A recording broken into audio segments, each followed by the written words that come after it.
Ang mga aswang ay kadalasang buntis na babae ang biktima nila. Paano naman po yung mga bali-balitang mga hayop na nawawala ng mga laman loob? Naririnig ko pa nga na kahit ang dugo nila nasisimot na parang vampira lang ang may gawa eh. Maaaring iba mga aswang ang may gawa niyan. Yung mga aswang na ayaw kumain o mambiktima ng tao. Paano naman kami mga lalaki? Pwede ba kami mabiktima at gawing pagkain nila? Ito naman kumaka kami. Anong tingin mo sa akin? Hindi lalaki? Wala na hong magkaka-interes sa inyo, Mang Ruel eh. Ang tanda nyo na. Sarap mo talaga batukang bata ka no? Tay naman, huwag niyo namang sinasaktan si Sandro. Sus, nakahanap ka pa ng kakampi ha? Naku, Ruel, alam mo namang matatakutin niyang si Sandro. Tapos, sige ka pa rin sa pagkukwento ng mga tungkol sa aswang-aswang dyan. Siya tong panay tanong eh. Sinasagot ko lang naman ang tanong niya. O siya, tama na yan. Biyernes pa naman ngayon. Hindi sila pwedeng pag-usapan. Hala, bakit po? Sumenyas ang matandang babae na wag na lang pansinin ang sinabi nito sa binata na may nagtatanong na mukha. Napangiti na lamang si Sonia sa naging banding ng kanyang ama at kanyang manliligaw na si Sandro. Ilang buwan na itong nanliligaw sa kanya, kaya naman ay malapit na ang kanyang pamilya sa lalaki. Iniabot nito sa lalaki ang meriendang ginawa nila ng kanyang ina habang abala ang dalawang lalaki sa pagsisibak ng kahoy. Nagpalitan ng ngiti ang dalawa na agad namang napansin ng matandang mag-asawa. Ay nako, kayong mga kabataan talaga, ang haharot. Kumain na nga kayo dyan. Saka na ang ngitian. Para tayong lalanggamin sa sobrang tamis ng ngitiang yan eh. Naku mahal, ganyan din naman tayo dati ha. Hayaan mo na lamang ang prinsesa natin na maranasan ang naranasan natin noon. Tatay naman eh, huwag niyo na po akong tawaging ganyan. Abay bakit naman? Kahit naman maging mag-asawa kayo niyang si Ruel prinsesa ka pa rin namin. Napabuga na lamang ng iniinom nitong juice ang binata dahil sa sinabi ni Mang Ruel. Agad namang nataranta si Sonia na hinimas-himas ang likuran nito. Uy Sandro, ayos ka lang ba? Oo, ayos lang ako. May nakaalala yata sa akin kaya naman nasamid ako. Dahan-dahan kasi. Mukhang gutom na gutom ka. Tay, pinagod niyo ba ng gusto tong si Sandro? Hindi naman gaano. Kulang pa nga ang ginawa namin kung ikukumpara sa naranasan ko dyan sa lolo mo eh. Nagkibit balikat lamang ang matandang lalaki sabay lagok ng mainit na kape na gustong-gusto nito. Inilibot ni Sonia ang kanyang paningin sa paligid. Nalula ito sa dami ng nasibak na kahoy ni Sandro at ng kanyang ama. Ang pang-2 buwan nilang konsumo ng kahoy ay lalo pang nadagdagan. Tatay naman, ang dami na po pala nitong mga kahoy na nasibak nyo. Kaya pala pagod na pagod si Sandro eh. Anong gagawin natin sa dami ng mga kahoy na yan? O bakit? Hindi naman mapapanis yan eh. Tatay naman eh. Ayos lang ako, Sonia. Exercise din naman to eh. Kita mo tong muscle ko?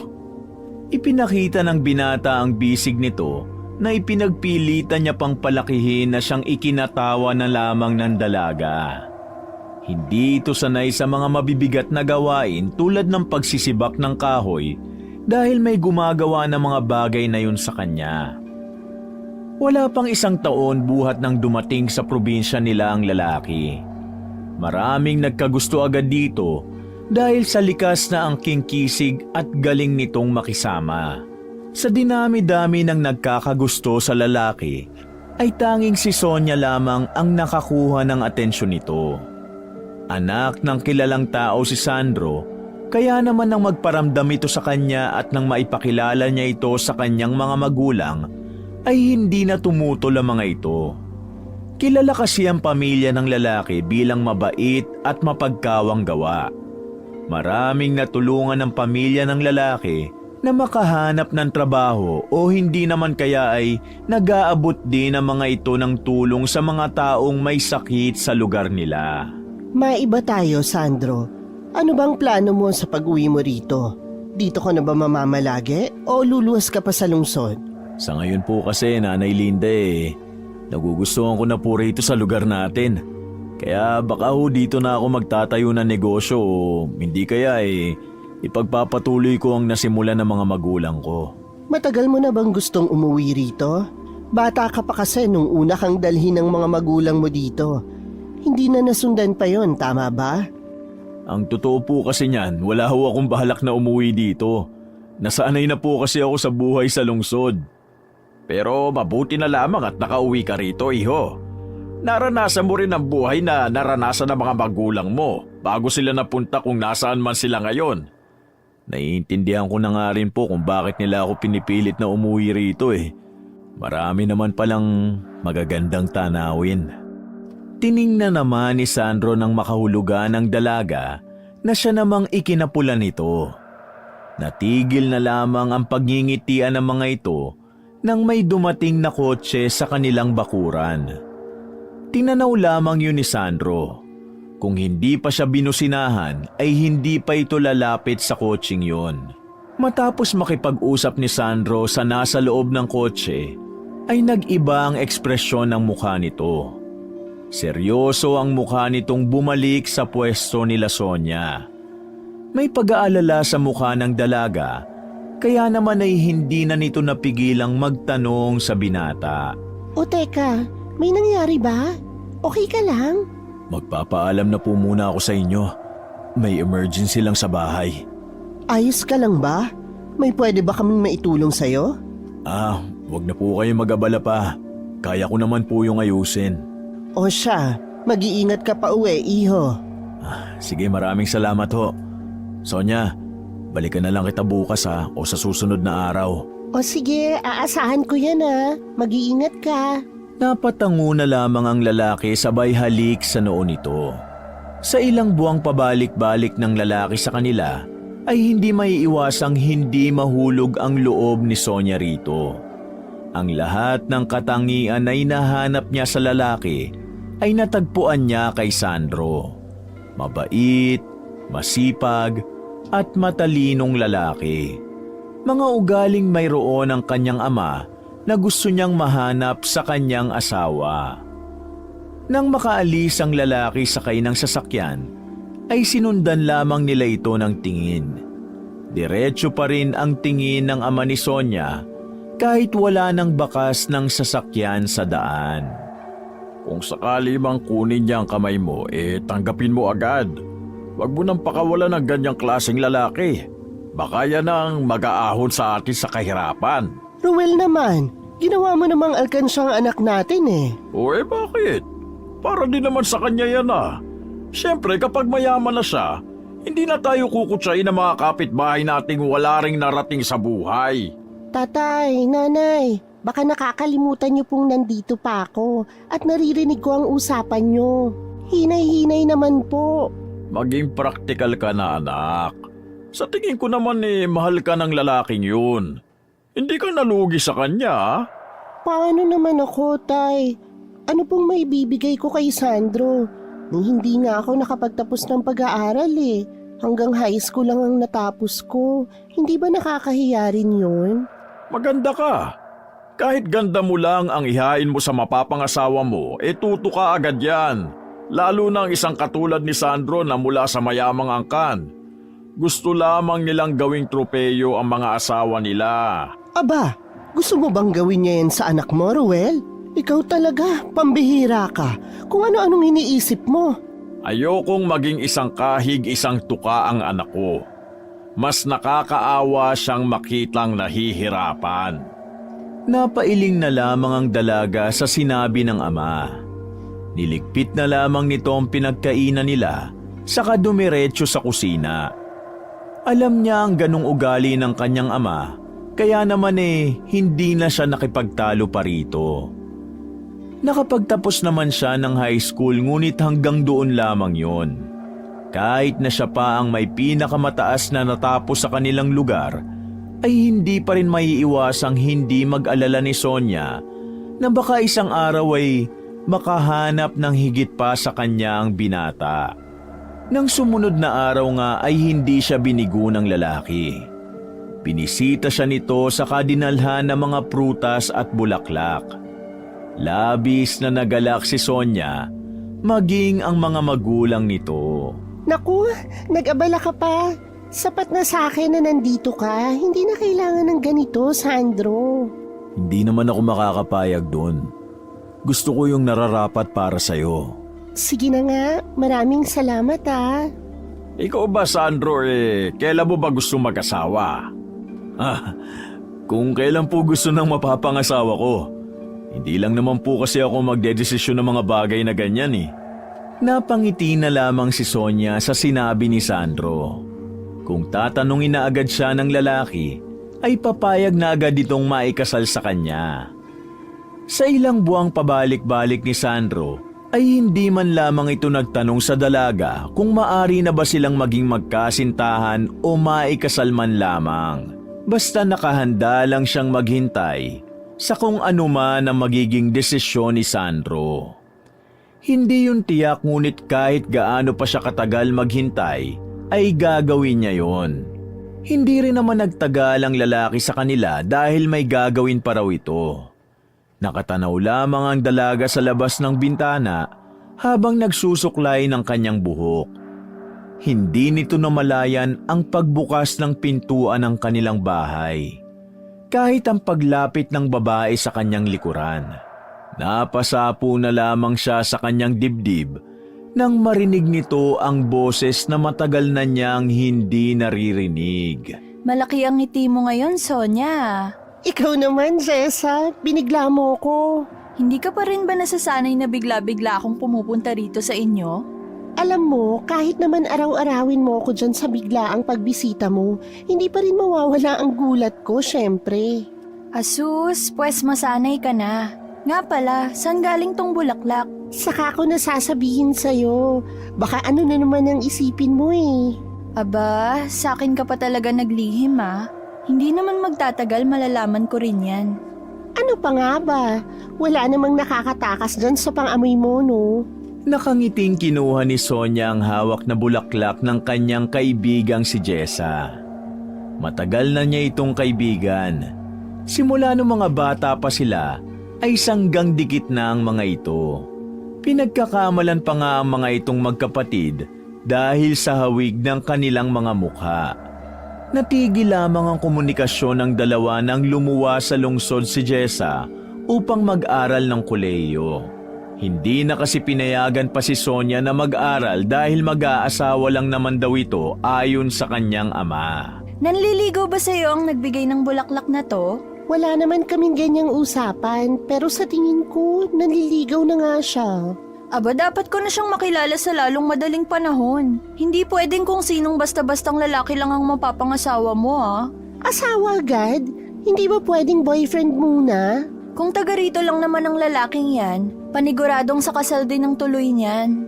Pilit na pinipigilan ni Sonia ang ngiti sa kanyang labi, ngunit hindi nakatakas kay Jessa yon. Pinagtaasan na lamang siya ng kilay ng kanyang kaibigan. Aba, ang bruha oh, kinikilig. Sino ba yung lalaking yan ha? Saka ako na lang sasabihin sa'yo. Malalaman ko rin naman yan, Sonia. Sa dami ba naman ng chismosa dito sa atin, tsak kumakalat na ang usapan sa kung saang sulok ng asyenda. Oo nga no.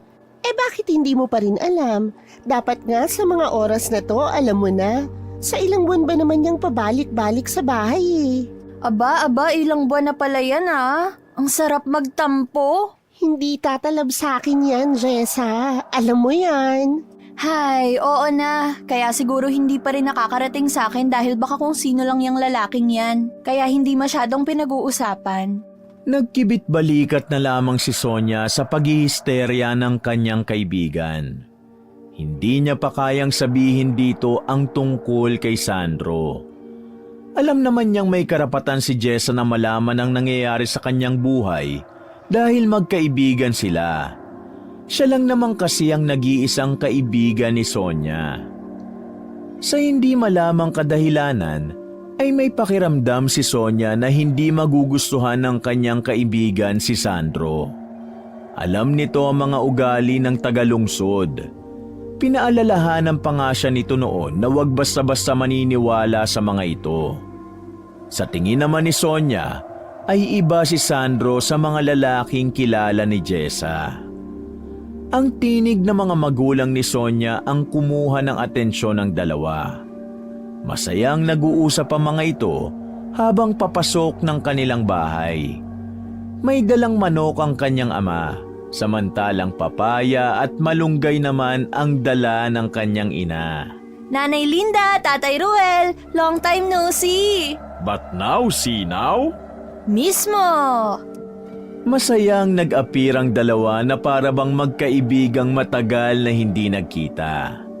Inilapag naman ni Aling Linda ang kanyang mga dala, saka masayang niyakap si Jessa na siya namang sinuklian ng mahigpit na yakap ng dalaga. Kumain ka na ba, Iha? Naku kahit naman kumain na yan, dapat pa rin kumain siya dito. Hindi ba, Jessa? Abay, oo naman, Daddy Ruel. Namiss ko ang luto niyo ni Mami Linda eh. Mami at daddy ka dyan. Pinagmumukha mo naman kaming mayaman yan eh. Baka marinig ka ng mga kapitbahay natin. Nakakahiya. Masayang niyapos ni Ruel ang kanyang asawa saka pinupog ng halik ang mukha nito. Nagkunwaring naiinis si Linda sa ginawa ng kanyang asawa, kaya naman pilit niyang itinulak ang mukha ng matandang lalaki papalayo sa kanya. Imbis na lumayo ay mas lalong idinikit nito ang kanyang sarili sa matandang babae. Natatawa na lamang na tinignan ng dalawang dalaga ang paglalambingan nila. Minsan lang naman tayo batawag na ganyan eh. Sulitin na natin. Tumigil ka nga dyang matanda ka. Katayin mo na yung manok nang makakain na tayo. Hindi ba natin tululutuin? Kakainin nating hilaw? Ano ka, aswang? Ba't pilosopo ka? Sige nga, subukan mong kainin yan ng hilaw. Hay nako, wala pa rin kayong pinagbago. Sa loob ng ilang buwan kong pagkawala sa lugar natin ganyan pa rin kayo. Ayaw mo na ba sa amin, Iha? Madamdaming hinawakan ng matandang lalaki ang kanyang dibdib, saka umarting nasasaktan nito na siya namang ikinailing ng mga babaeng kasama niya.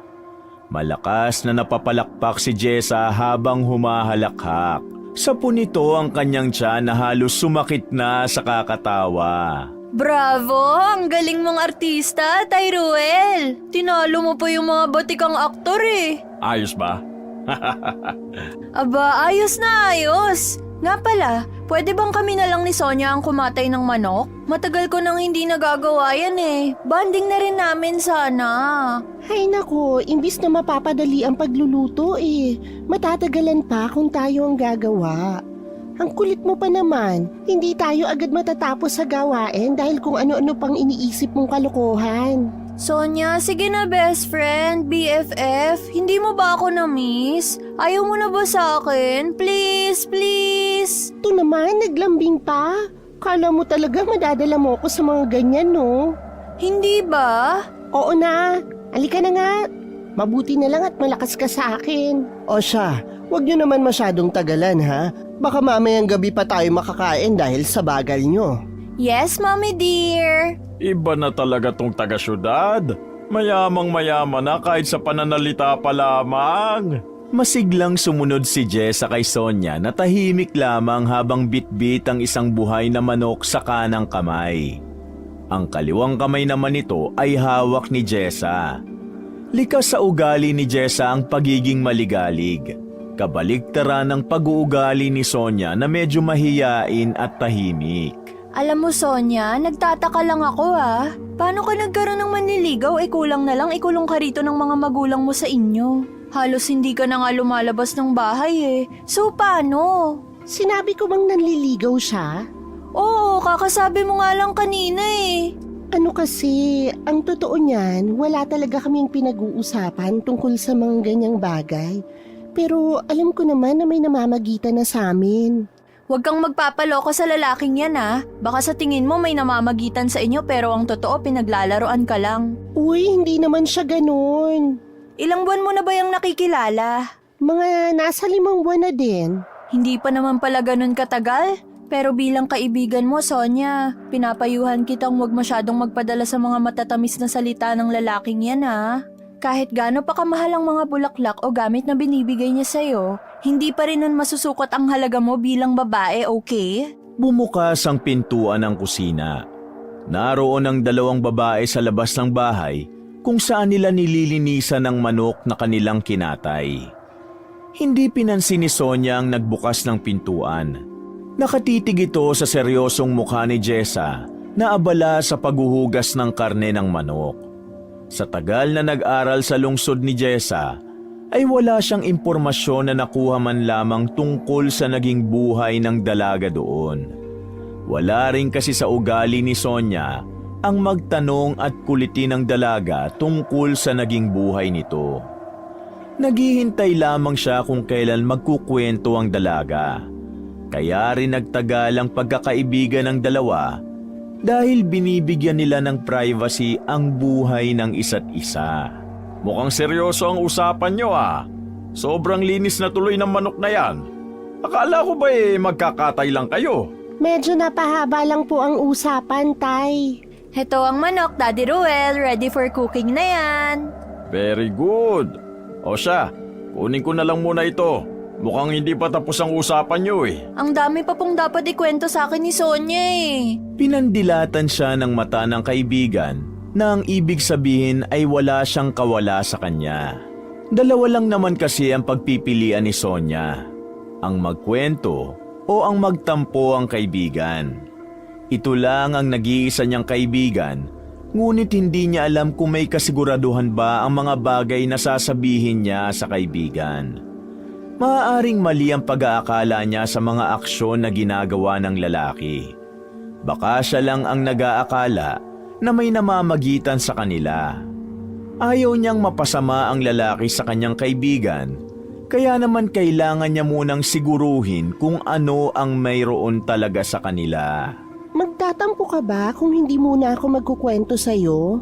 Hindi ka pa ba sigurado sa pinapakita sa'yo ng lalaki? Kilalang kilala mo na talaga ako.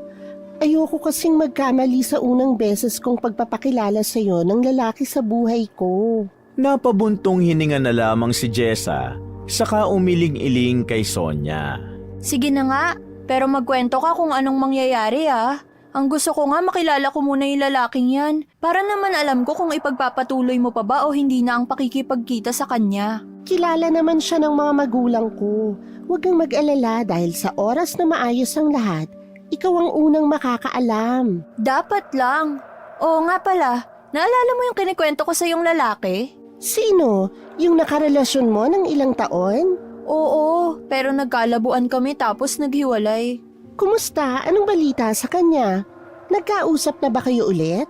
Nanliligaw siya sa akin, pero syempre may kondisyon akong binigay. Anong kala niya? Madadala niya ako basta-basta dahil mayaman siya?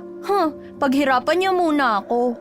Napangiti na lamang si Sonia sa pinakitang katatagan ng kaibigan, lalo na sa usapang pag-ibig.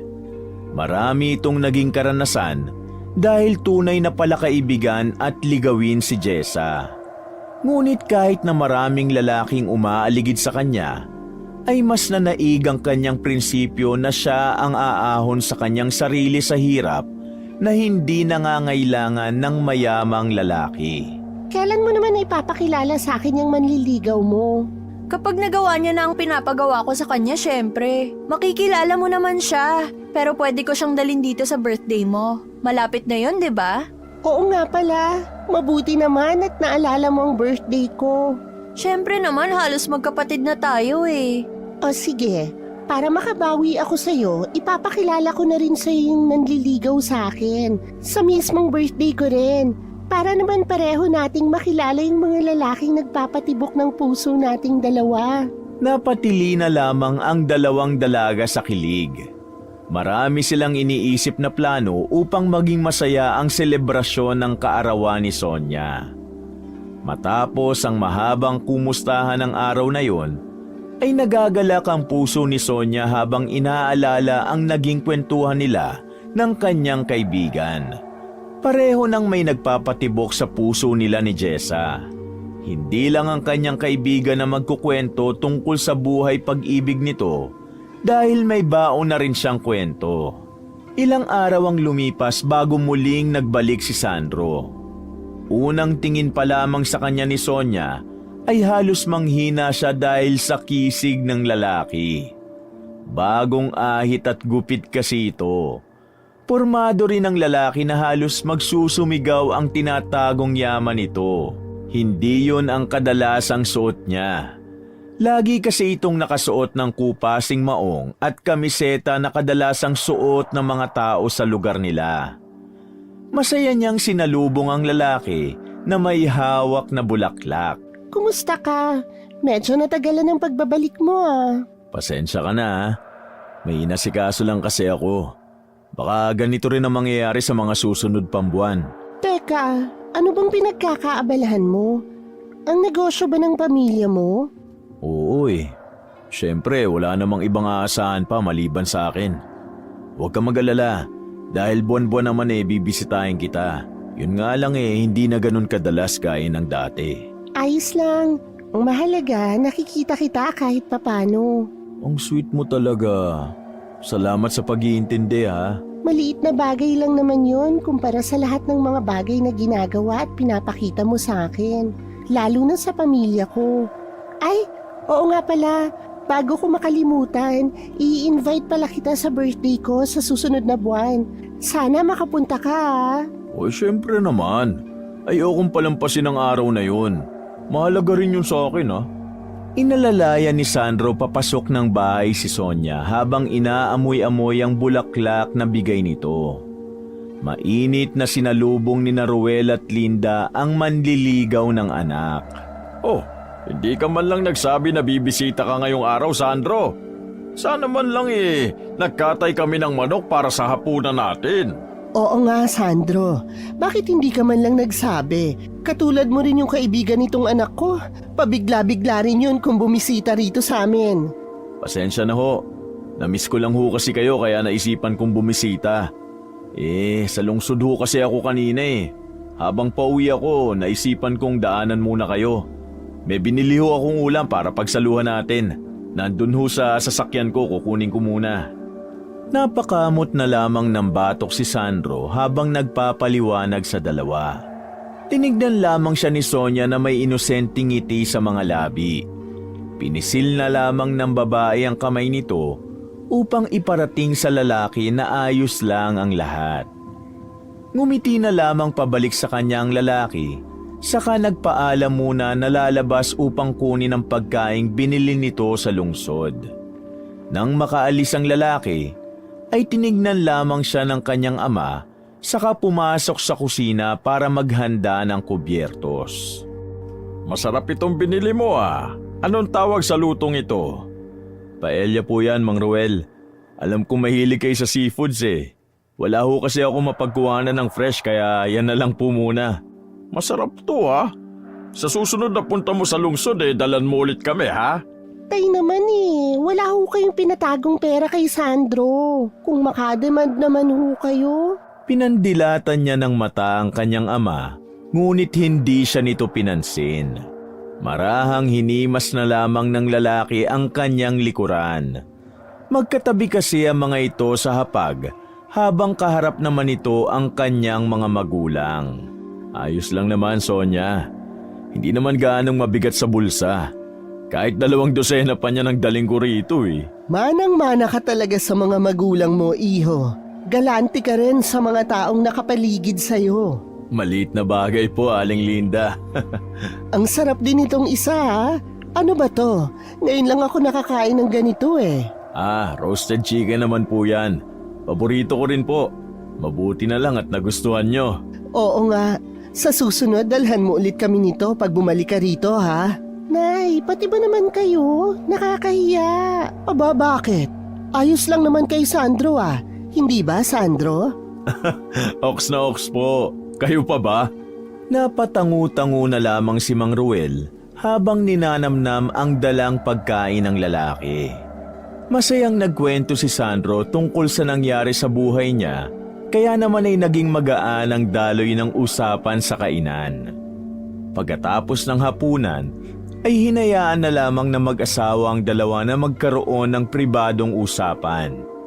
Dinala ni Sonia si Sandro sa labas ng kanilang bahay. Doon sila naupo sa duyan na ginawa pa ng kanyang ama para sa kanila ni Jessa. Ang huni ng mga insekto sa palayan ang tanging tunog na gumagawa ng ingay sa madilim na gabi.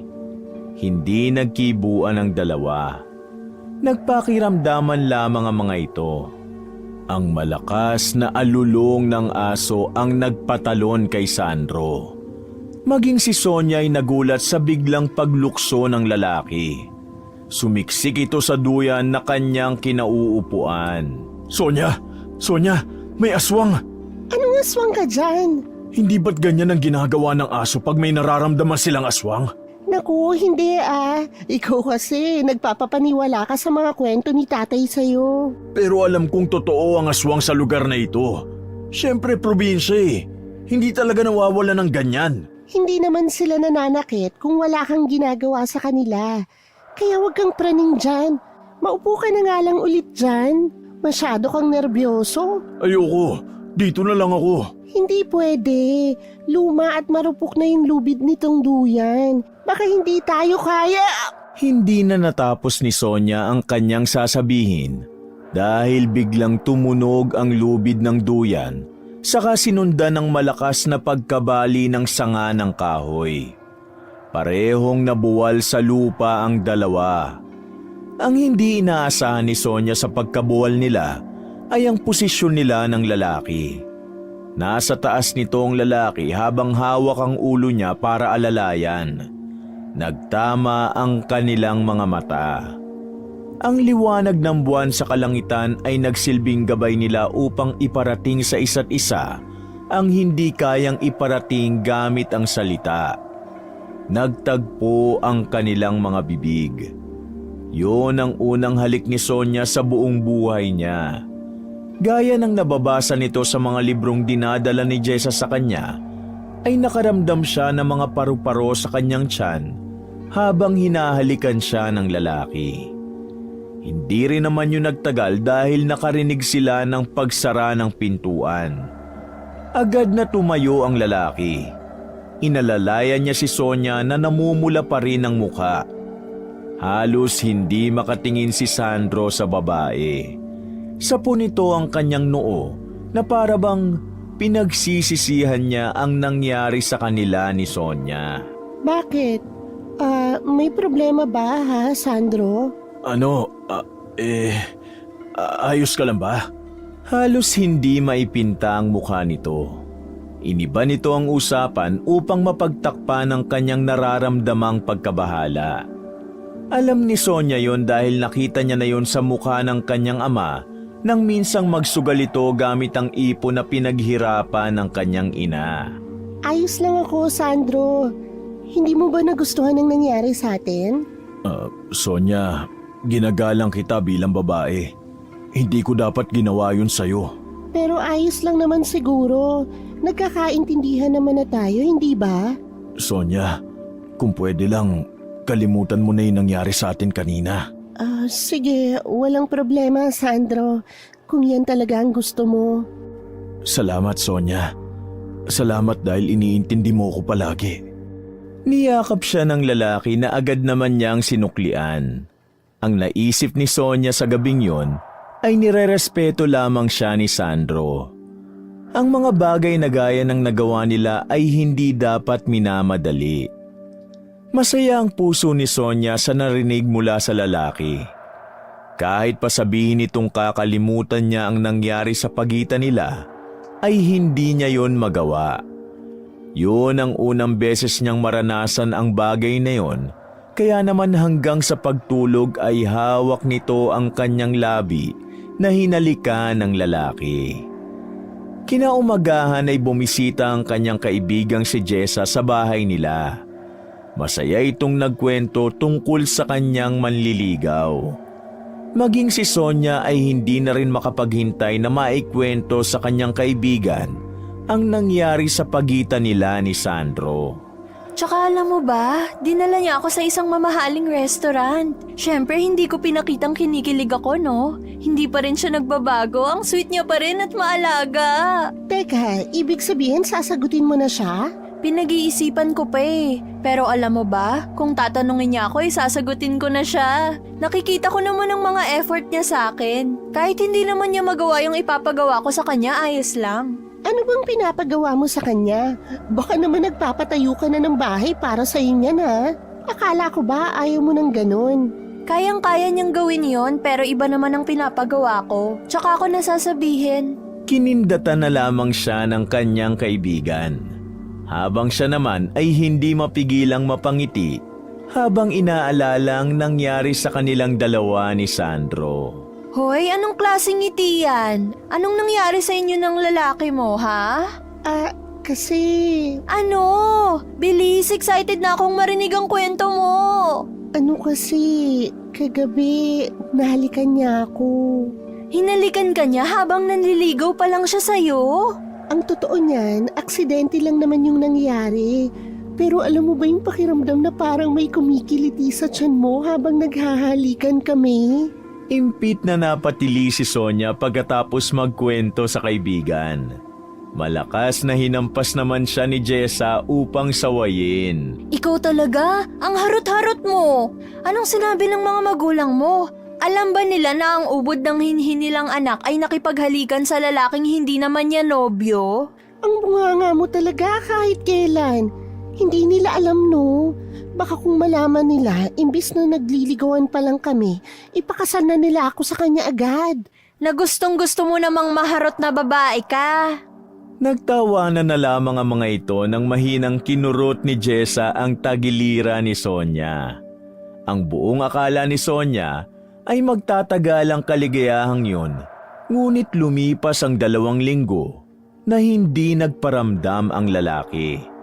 Alam naman niyang abala ito sa negosyo ng kanyang pamilya dahil bali-balita rin sa lugar nila ang mga ginagawa nito. Hindi lang talaga maalis sa isipan ni Sonia ang mga negatibong bagay gaya ng baka ipagpalit siya ni Sandro sa mga matatalinong babae na kapareho niya ang estado sa buhay. Sa 2 linggong hindi pagpaparamdam ng lalaki, ay hindi maiwasang mapaisip ng babae na maaaring pampalipas lamang siya ng oras o hindi kaya ay nagsawa na ito agad sa kanya. Mabaho bang hininga ko? Ano bang ayaw niya sa akin? May amoy ba ako? Ano bang problema sa akin? Anak, sino bang kausap mo dyan? Nay naman para ka pong si Jessa, bigla-bigla ka na lang sumusulpot. Kausap ko lang po yung sarili ko. Aba, maghanap ka rin ng kaibigan para naman hindi lang si Jessa o kaya yan sarili mo ang kinakausap mo. Baka mabaliw ka niyan at hindi ka naasawahin ni Sandro, sige ka. Sa tingin mo, Nay? Ang totoo niyan, hindi rin po kasi madali sa akin na makipagkaibigan sa kaedaran ko. Taong bahay na kasi ko kaya hindi ko alam kung makakasundo ko sila. Alam mo anak, sa estado ng buhay ni Sandro, normal lang na makipagkapwa-tao siya. Kaya ikaw mag-ayos ka at lumabas ka na sa lungga mo. Hindi ho ako sanay, Nay. Noon po kasi pinaghihigpitan niyo ako ni tatay na lumabas ng bahay dahil baka mabuntis ako ng maaga. Kaya kahit ano pong pilit nyo ngayon, hindi ko talaga kaya. Sige, bahala ka. Ako naman ay nagpapayo lang sa'yo, anak. Sige po, susubukan ko po. Kahit na mahirap po talaga yun para sa akin. Siyempre po, iba na ang panahon ngayon. Hindi ko rin alam kung makakasundo ko talaga yung iba. Napairap ang kanyang ina sa kanyang sinabi. Totoo naman kasi yun. Mapili sila sa nagiging kaibigan niya. Si Jessa lang ang nakalusot sa kanila dahil likas na masayahin at matalino ang kanyang kaibigan. Hindi nila alam ang iilang mga bagay na tinuturo ni Jessa, kaya buong akala nila ay pareho lang silang konserbatibo na magkaiba lang ng ugali. Maiba tayo. Bakit hindi na pumupunta si Sandro dito sa bahay? May hindi ba kayo pagkakaunawaan? Malapit na ang kaarawan mo.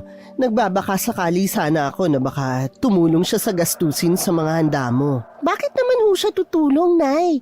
Hindi ho ako responsibilidad ni Sandro. Isa pa, busy po yun ngayon.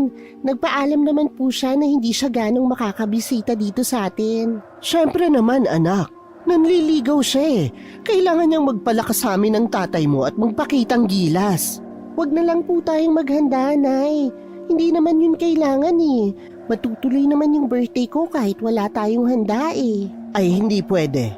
Tradisyon na natin yan, anak. Bilang nag-iisa naming anak, dapat lang na ituloy natin ang nakagawian natin taon-taon na paghahanda tuwing sasapit ang birthday mo. Pero wag niyo asahan na si Sandro ang maghahanda ha. Wala naman akong ganong bisita. Si Jessa lang at yung manliligaw niyang inaasahan kong pupunta. Sabi naman po ni Sandro, pupunta siya sa birthday ko. Kami na ang bahala ng tatay mo sa ibang bisita. Kukumbidahin namin ang mga kaklase mo noon. Doon din natin ipapakilala sa kanila si Sandro para mamula rin sila sa inggit. Nanay naman eh, parang si tatay na ang kausap ko at hindi ikaw. Hindi ka naman ganyan ah. Pasensya ka na anak. Naiintindihan ko na kasi ngayon ang gusto ng tatay mo para sa'yo. Basta isipin mo na lang na ang lahat ng ginagawa namin ay para sa ikabubuti mo. Marahang tumango si Sonia sa sinabi ng ina. Lahat ng sinasabi nito na tungkol sa kanya ay sinusunod o hindi kaya ay pinapaniwalaan niya. Sila lang kasi ang meron siya, kaya naman nasanay na itong lahat ng sasabihin nila ay totoo. Sumapit ang kaarawan ni Sonia. Hindi magkaugaga ang kanyang mga magulang sa pagluluto ng kanyang mga handa. Tumulong na rin ang mga kapitbahay nila, maging ilang malalapit na kaibigan ng kanyang mga magulang. Nakapag-ayos na rin ito. Hinihintay na lamang niya ang kanyang kaibigan, maging si Sandro. Isang kulay rosas na lipstick na regalo pa sa kanya ni Jessa ang ipinahid niya sa kanyang labi. Ang kanyang mukha naman ay nilagyan niya ng pulbo. Suot niya ang bagong damit na binili sa kanya ng kanyang ina na binagayan niya ng paglugay sa kanyang mahabang itim na buhok.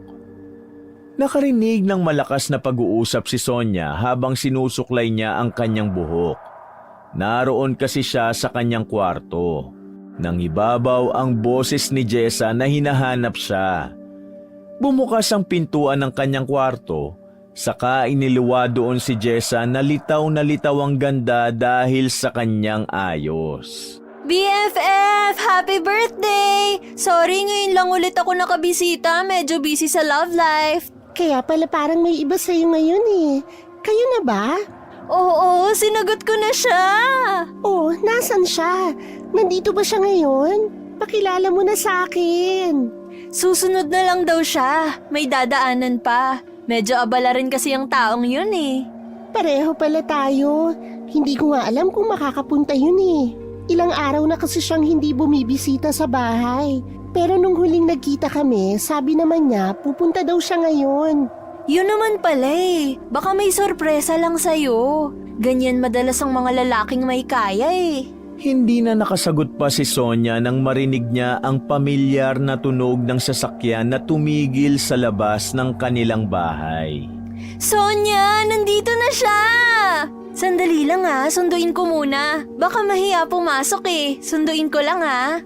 Napakunot ang noo ni Sonia habang sinusundan ng tingin ang palabas na kaibigan. Sumilip siya mula sa bintana ng kanyang kwarto. Hindi siya maaaring magkamali. Alam niya kung sino ang may-ari ng sasakyang yon. Agad siyang lumabas ng kanyang kwarto. Bumungad sa kanya ang mukha ng kanyang ina na may pagtatanong sa kanyang mukha. Ang kanyang ama naman ay normal lamang ang tingin. Walang mababakas na emosyon sa kanyang mukha, ngunit alam nito na maging siya ay naguguluhan din. Baka ho, may sorpresa sila kaya ganun. Maging si Sonia ay hindi rin sigurado sa kanyang nakikita. Masayang inalalayan ni Sandro ang kanyang kaibigan. Malaki ang ngiti nito na umabot sa kanyang mata. Ngiting hindi niya nakikita kapag magkasama silang dalawa. Kumaway sa kanya ang kanyang kaibigang nakaangkla ang kamay sa bisig ng lalaki. Iba ang tinginan ng dalawa. Hindi tanga si Sonia upang hindi malaman kung ano ang namamagitan sa dalawa. Napahawak na lamang siya sa malapit na tukador upang hindi matumba dahil sa kanyang panghihina. Sonia, yung kinikwento ko sa'yo si Sandro. Boyfriend ko na siya. Ikaw naman, mahal. Akala ko ba sabay nating sasabihin sa kanya? Alam ko namang matutuwa siya sa balita Hindi ba, Sonia? Malaki ang ngiting iginawad ni Jessa sa kaibigan na hindi alam ang magiging reaksyon sa sinabi nito. Maraming katanungan sa kanyang isipan at tanging si Sandro at Jessa lamang ang makakasagot ng maraming katanungan niya. Maligayang kaarawan, Sonia. Pasensya na kung medyo natagalan ang pagpunta ko rito sa inyo. Maraming salamat, Sandro. May dala akong paella at roasted chicken. Alam kong ikaw may birthday pero ito kasi ang request ng mga magulang mo Sana nagustuhan mo. Pilit ng ngiti lamang ang iginawad ni Sonia sa dalawa habang tinatanggap ang dala nito. Ang pakiramdam ni Sonia sa araw na yon ay parang hihimatayin siya sa nalaman. Gusto niyang umiyak ngunit walang luhang lumalabas sa kanyang mga mata. Nakahinga lamang ito nang makaramdam siya ng marahang paghaplos ng mainit ngunit mabigat na kamay sa kanyang likuran. Pumasok ka, Sandro. Handa na ang pagkain. Magsisimula ng selebrasyon maya-maya. Mukhang hindi na makakapunta yung manliligaw ng anak ko. May manliligaw na po si Sonia? Parang kailan lang ako nawala. Wala na tuloy akong balita. Hindi mo naman responsibilidad na alamin ang lahat ng bagay sa kanya. Sa bagay, pero anong klaseng lalaki ang hindi pupunta sa kaarawan ng babaeng nililigawan niya, hindi ba? Lalaking walang bayag. Yun siya. Sa oras na magpakita ulit siya sa pamamahay ko, hindi na siya makakalabas pa ng buhay. Kaya walang naglalakas ng loob manligaw sa anak niyo, Daddy Roel Dahil dyan sa pagiging stricto niyo, bawas-bawasan niyo naman po. Natatawang niyapos ni Jessa ang kanyang nobyo na halos magpadurog sa puso ni Sonia. Nakaramdam siya ng marahang pagpisil sa kanyang likuran. Nang tingnan niya ang taong may gawa nun, ay ang kanyang ina. Halina kayo, kumain na tayo. Salamat naman, gutom na kasi ako Hindi talaga ako nag-almusal tsaka tanghalian para dito. Nagtungo na sila sa hapagkainan kung saan nagdasal muna sila pagkatapos ay kinantahan si Sonia ng happy birthday. Ngunit walang maramdamang saya ang babae sa mga oras na yun. Litong-lito siya sa mga nangyayari. Pagkatapos ng kainan ay dali-daling nagpaalam ito sa kanyang mga bisita upang magpahinga na sa kanyang kwarto. Sonia, ayos ka lang ba? Samahan na kita. Hayaan mo na muna siya, Jessa. Kailangan niya muna mapag-isa. Yan na nga ba ang sinasabi ko Kaya dapat kilalanin muna yung lalaking pumapasok sa buhay niya. Dahil ba yun sa manliligaw na hindi pumunta sa kaarawan niya? Imbis na sagutin ang tanong ng babae, ay iniba ni Aling Linda ang usapan.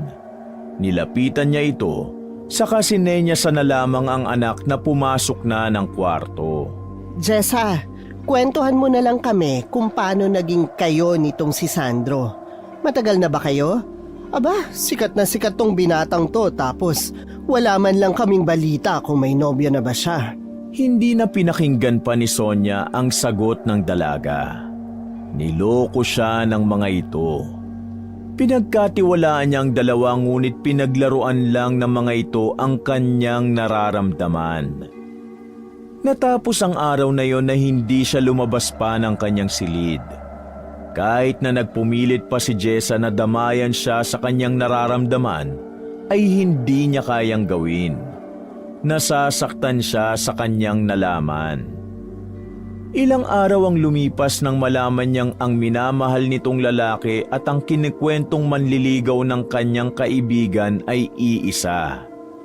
Hindi siya lumabas ng bahay o kahit magpakita man lang sa kanyang mga magulang.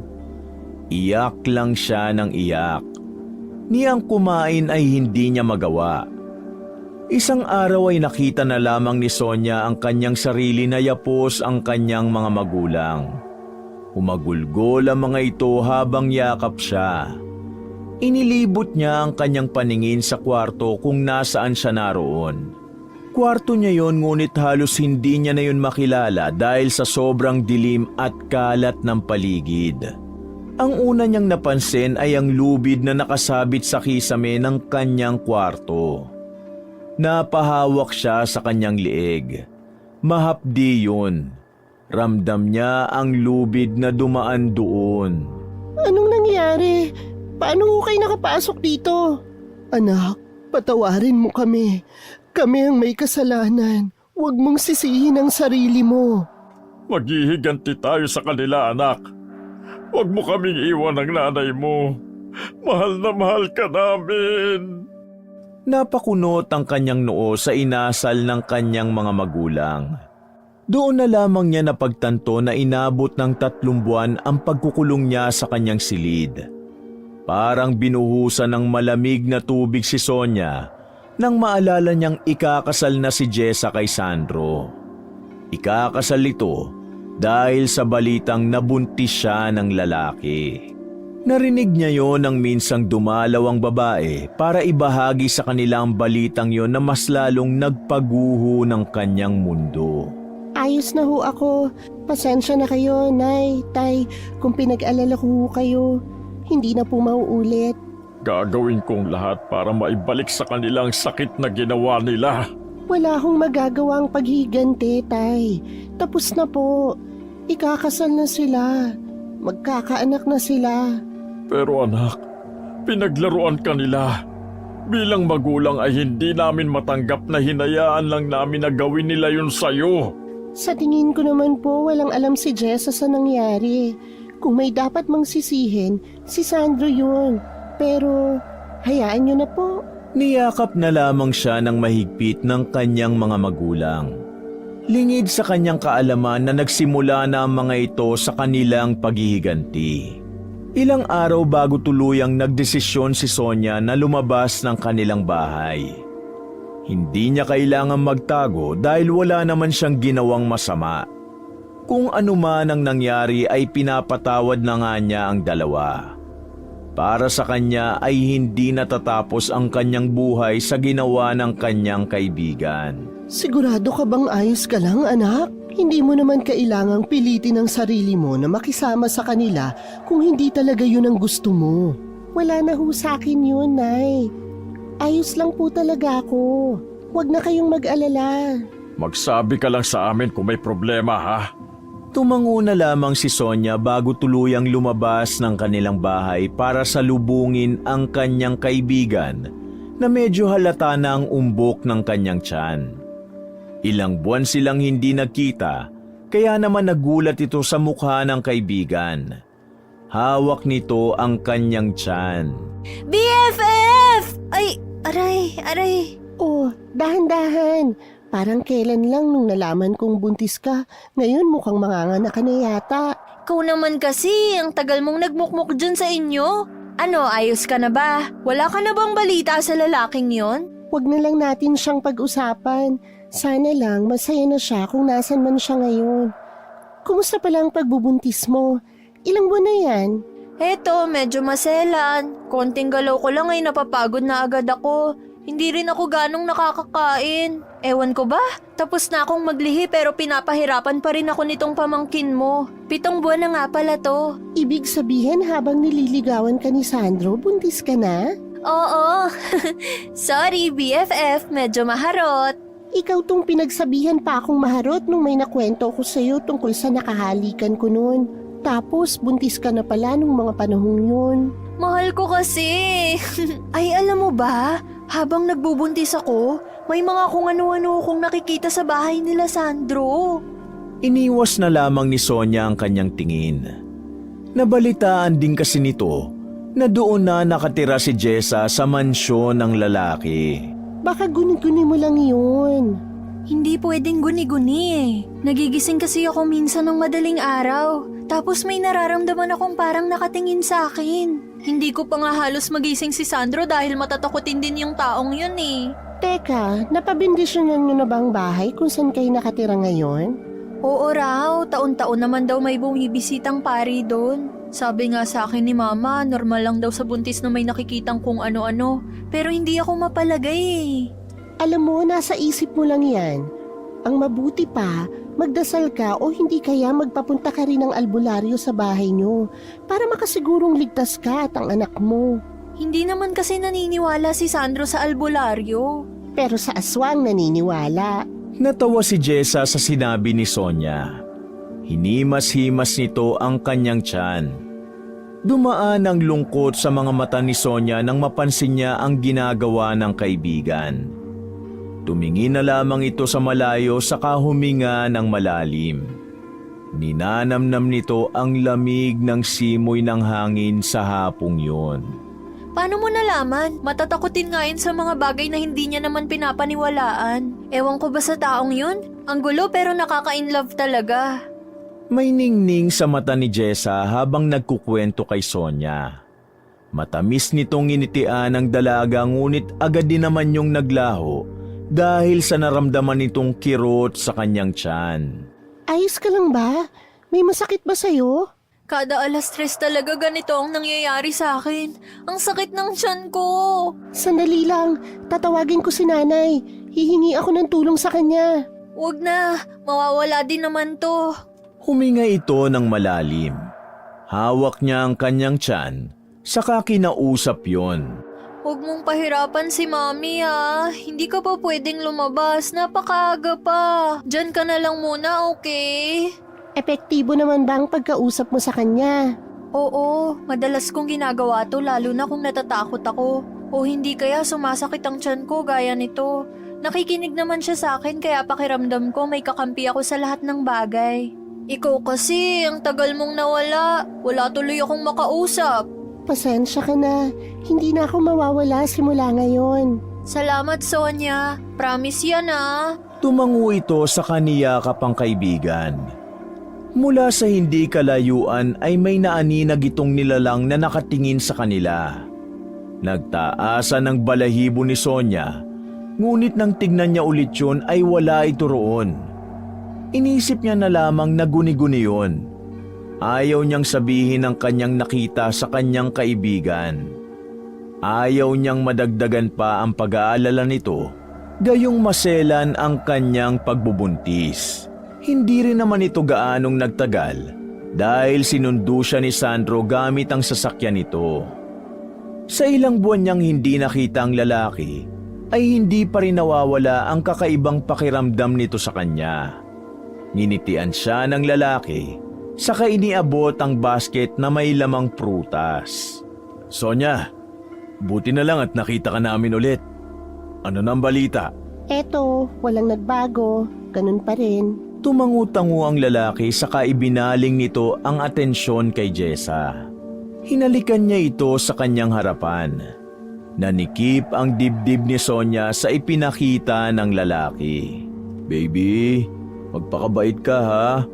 Huwag mong sinasaktan si Mami. Wala pa naman si Daddy para bantayin kayo palagi. Saksi si Sonia sa matamis na ngitian ng dalawa habang hinahaplos ng lalaki ang tiyan ni Jessa. Hindi rin nagtagal ang mga ito dahil malapit nang gumabi. Kailangan nilang makauwi agad dahil hindi magandang mahamugan si Jessa lalo na't buntis. Nang tuluyang makaalis ang dalawa ay agad na tumakbo si Sonia papunta sa kanyang kwarto at doon na lamang humagulgol ng iyak. Akala niya ay ayos na siya sa ilang buwang hindi nito pagpapakita sa kanila, ngunit naroon pa rin ang sakit habang tinitignan niya ang dalawa na masaya sa kanilang binuong pamilya.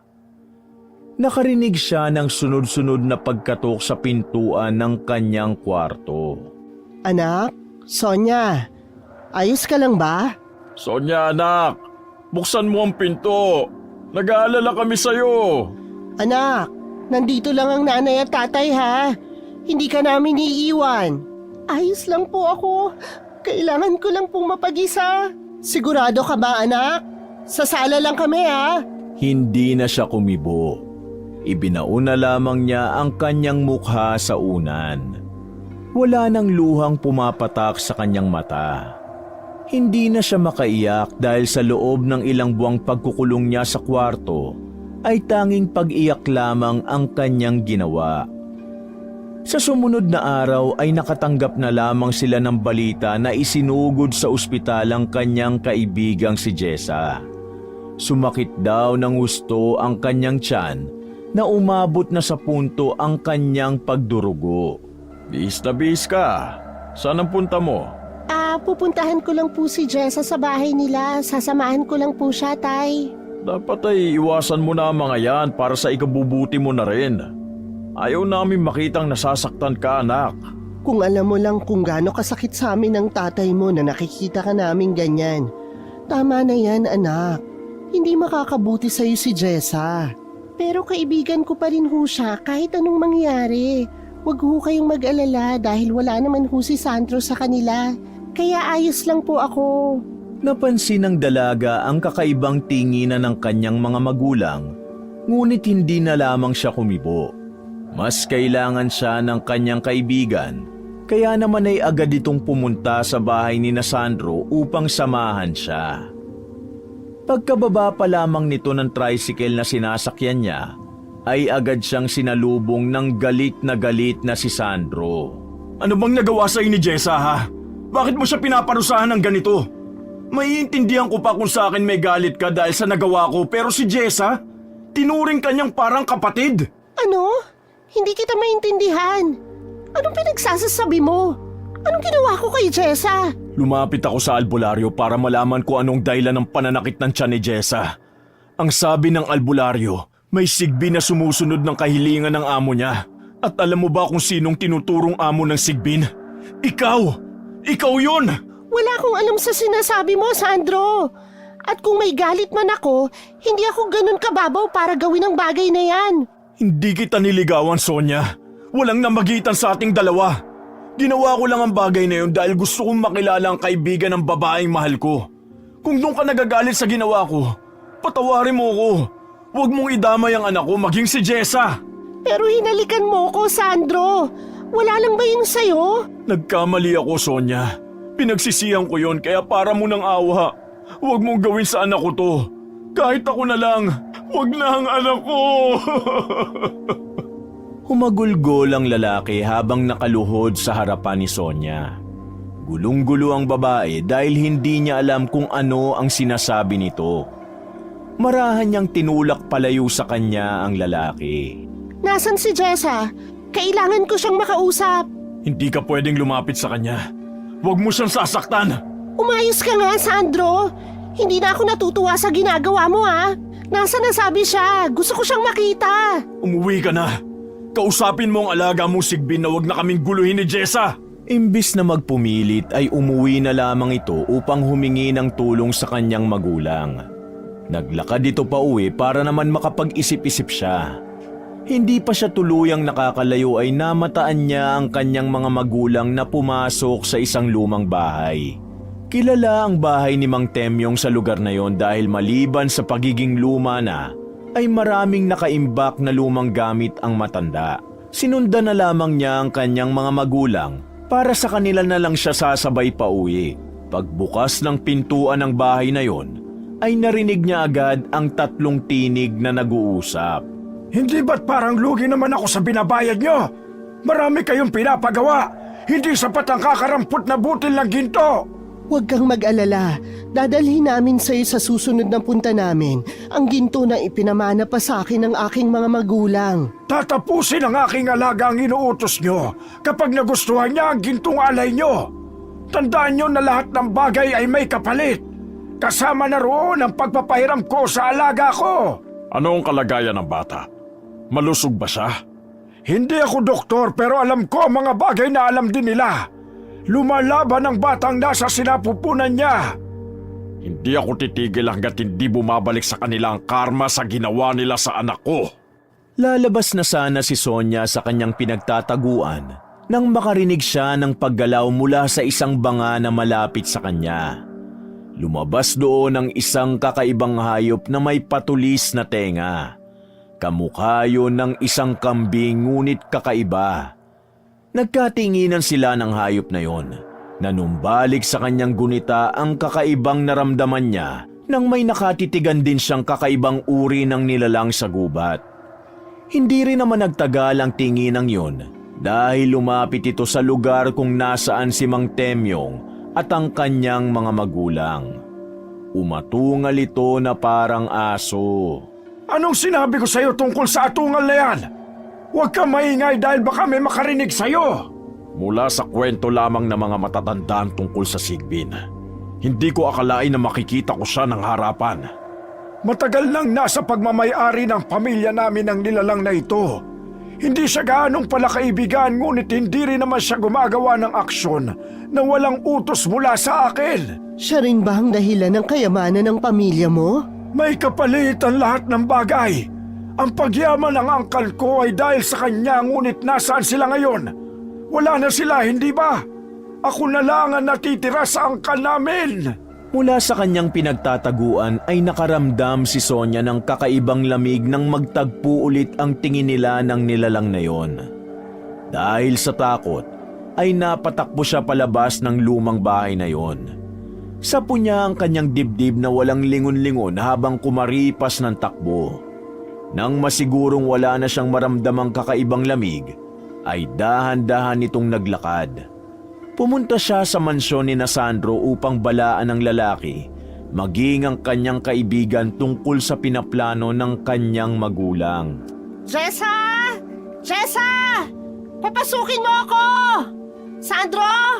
Sandro! Kailangan ko kayo makausap!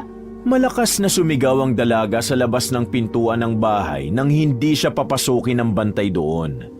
Mariing ipinagtabuyan siya ng lalaking yon dahil ayon dito ay mahigpit na ipinagbili ng kanyang amo na hindi siya maaaring makapasok sa bahay nila. Hindi agad-agad sumuko ang dalaga nang pagsaran siya ng pintuan, bagkus ay naghanap ito ng maaaring daanan papasok ng bahay. Nakahanap siya ng isang bukas na bintana ngunit nasa ikalawang palapag yon ng bahay. Katabi ng bintana ay isang mataas na punong kahoy. Agad siyang umakyat doon para makapasok sa loob. Nabigla na lamang ito nang magkasalubong ang tingin nila ng kanyang kaibigan na katatapos lamang maligo. Sonia? Anong ginagawa mo rito? Teka, saan ka dumaan? Umakyat ka ba? May pintuan naman sa baba ah. Hindi nila ako pinapasok pero hindi na mahalaga yun. Matanong kita, palagi bang nakabukas ang bintanang to? Kung saan ka dumaan? Oo, medyo mainit kasi dito sa kwarto namin. Kaya naman lagi ko yan binubuksan lalo sa gabi. Naku, hindi mo dapat ginagawa yan, lalo na kung gabi. Paano na lang kung may ibang makapasok dito? Sino naman? Kilala ng halos lahat ng tao sa lugar natin ang pamilya ni Sandro. Wala siyang kaaway kaya hindi naman ako masasaktan o papasukin dito. Hindi yan ang ibig kong sabihin. Paano na lang kung may aswang na bigla na lang pumasok at nilapa ka? Palagi pa namang wala si Sandro dito para bantayan at alagaan ka. Doon na lamang napagtanto ni Jessa ang punto ni Sonia. Unti-unting nawala ang ngiti sa kanyang labi. Nilapitan siya ni Sonia sa kama kung saan siya napaupo. Kailan ka pa nakakaramdam ng pananakit ng tiyan kada 3:00? O may mga araw ba na malala ang pananakit ng tiyan mo? Ang unang beses na grabe ang pagsakit ng tiyan ko nung inaya akong magpakasal ni Sandro. Nung araw din kasing yun binalita akong buntis ako. Sobrang tuwa ko lang siguro nun. Kaya naman bigla na lang ako nakaramdam ng paninikip ng dibdib. Tapos umabot sa tiyan ko. Sa loob ng ilang buwan simula nung binalita akong buntis ako, walang araw na hindi ako nakakaramdam ng paghilab ng tiyan. May mga naririnig ka ba? O nakikita sa mga araw na nararamdaman mong sumasakit ang tiyan mo? Saglit na nag-isip si Jessa. Nanlaki ang mata niyang tinignan si Sonia. Sa'yo ko lang sasabihin to ah. Nakakalimutan ko rin kasing sabihin kay Sandro. Pero kapag sumasakit ang tiyan ko, nakakarinig ako ng mahabang alulong ng hayop. Ang weird nga dahil parang lagi kong naririnig yun. Pagkatapos ng mahabang alulong, dun sumasakit. Kagabi yung huli. Akala ko nga manganganak na ako eh. Pagkatapos niyang sabihin yun ay napatulala na lamang si Jessa. Nakatitig ito sa kawalan. Ang kanyang tingin ay diretso palabas ng bintana ng kanyang kwarto. Nang tingnan ni Sonya ang tinitignan nito, ay halos manlaki ang kanyang mata sa nakita. Naroon sa taas ng puno ang sigbin na alaga ni Mang Temyong. Hindi yun maamo tulad ng unang beses na nakita niya. Nanlilisik ang pula nitong mga mata. Ang kanyang ulo'y nakabaliktad at nakasayad sa sanga ng puno. Doon na lang din napagtanto ng dalaga na maggagabi na. Nakikita mo rin siya, hindi ba? Hindi lang ako ang nakakakita sa kanya. Lagi mo ba siyang nakikita? Araw-araw, hindi ako makatulog sa gabi dahil mukha niya ang nakikita ko. Akala ko guni-guni lang ang lahat. Biglang bumukas ang pintuan ng kwarto at iniluwa noon si Sandro na humahangos kasunod ng matandang albularyo na noon lamang nakita ni Sonya. Jessa? Ayos ka lang ba? May masakit ba sa'yo? Ikaw? Paano ka nakapasok? Anong paghihiganti pa ba ang gusto mo? Mariing hinawakan ni Sandro ang bisig ni Sonya. Noon niya lamang narinig ang kakaibang atungal ng nilalang na yon. May galit sa bawat atungal nito. Nakakapanindig balahibo. Nakakapanghina. Napatulala na lamang ang mga ito sa kanilang narinig. Ang albularyo ang unang nakabawi. Dali-dali niyang isinara ang bintana ng kwarto, saka nagsaboy ng likido sa paligid. Pinababa ng albularyo ang mga ito sa sala ng bahay. Marami itong ibinilin sa kanila, ngunit nakatulala lamang si Jessa na parang hindi makapaniwala sa nangyari. May masakit ba sa'yo, Jessa? Huwag mo siyang lalapitan! Napaatras na lamang si Sonya dahil sa lakas ng boses ni Sandro. Tinignan siya ni Jessa na may luha sa mga mata. Sonya, tapatin mo nga ako. Ang manliligaw mo ba at si Sandro ay iisa? Nanlaki ang mata ni Sonya sa narinig. Maging si Sandro na may galit sa mukha ay napalitan ng pag-aalala. Anong ibig mong sabihin? Kinausap ako ng kung anumang nilalang na yun. Maghihiganti raw siya alang-alang sa'yo. Ang anak ko ang gagantihan nila. Hindi ko alam kung ano ang nagawa kong mali sa'yo. Doon ko lang napagtanto na ang tanga-tanga ko. Hindi ko alam kung saan ang gagaling ang galit sa'yo ni Sandro kanina. Tapatin niyo nga ako. May namagitan ba sa inyo? Wala! Meron! Huwag kang magsinungaling, Sonya. Ang lahat ng ginawa ko ay para makilala ka bilang kaibigan ni Jessa. Parang kapatid na ang turing ko sa'yo. Walang magkapatid na naghalikan ng ganon, Sandro! Humagulgol ng iyak si Jessa nang marinig niyang muli ang katagang yon. Lumapit sa kanya si Sandro upang aluin, ngunit pinagtabuyan niya lamang ito. Kailangan kong mag-isip. Huwag kang lalapit sa akin! Huwag kayong lalapit sa akin! Hindi ko alam na ang nanliligaw sa'yo pati ang kinakwento ko ay iisa. Bakit hindi mo agad sinabi sa akin? Bakit? Ako pala ang dahilan ng ilang buwan mong kalungkutan? Ako pala ang dahilan ng ilang buwan mong pagkukulong sa bahay niyo? Maayos na ako, Jessa. Huwag kang mag-alala sa akin. Iniintindi ko na lang ang lahat ng mga nangyari. Niyakap niya ang kaibigan na humahagulgol ng iyak. Nang makatahan nito, ay lumapit sa kanilang albularyo saka binigyan sila ng anting-anting bilang proteksyon. Nagbilin din ng albularyo na putulin ang punong kahoy na nasa labas ng bintana ng kwartong yon dahil doon naninirahan ng sigbin. Kinabukasan ay ginawa nga yun ni Sandro. Nag-utos siya ng mga tao upang putulin ang mga matatandang punong naroon sa kanilang bakuran. Si Sonya naman ay umuwi sa kanila upang kausapin ang kanyang mga magulang. Patawarin mo kami, anak. Ginawa lang namin yun dahil ayaw ka namin nakikitang miserable. Hindi pa rin sagot ang paghihigante, Nay. Inosente ang sanggol na dinadala ni Jessa. Wala naman siyang kasalanan sa nangyari. Matapos ang pag-uusap na yon ay nagharap-harap ang mga ito. Doon sila humingi ng kapatawaran sa isa't isa. Ang matandang si Mang Temyong naman ay bigla na lamang naglaho sa lugar nila. Wala nang senyales niya o nang sigbin sa paligid. Ilang buwan pa ang lumipas nang tuluyang manganak si Jessa. Naging malusog ang sanggol. Nakamukhang kamukha pa ni Sonia. Wakas! Mga kapatid, naiibigan niyo ba ang ating kwento? Maraming salamat ha. Kung hilig niyo rin ang mga kwentong pag-ibig, pakisuportahan naman ang isa ko pang channel, ang Mr. Love Tagalog Story. At pakicomment na rin kung taga saan kayo, para naman alam ko kung hanggang saan umaabot ang mga kwento ko. Salamat uli! Ang mga aswang ay kadalasang buntis na babae ang biktima